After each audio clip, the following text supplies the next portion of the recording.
Google Pixel 10 review. Is it worth it in 2026? So the Google Pixel Pro or the Pixel 10 Pro is a Google's flagship Android smartphone for the 2025 and 2026 cycle.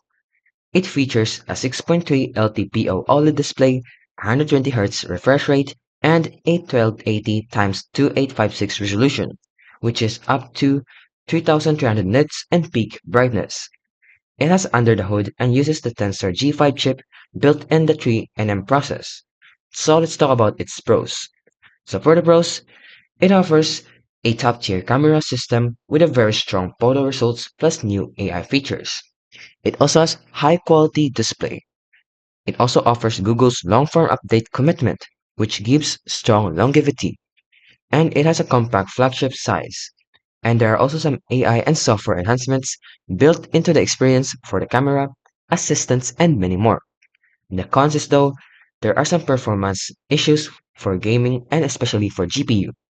The battery life and charging speed are modest and not that good. There are also some storage-based models, which starts at 128 GB, which many feel is low for a $1,000 phone. And some users report the software quirks and the prices is too high. So overall, it is a very strong flagship phone in 2026, especially if you prioritize camera quality, clean software, update longevity, and a more manageable size. However, it is not perfect, so for the price you pay, some rivals deliver stronger overall performance. If you like this video, don't forget to like, subscribe, and turn on the notification for more tutorial videos.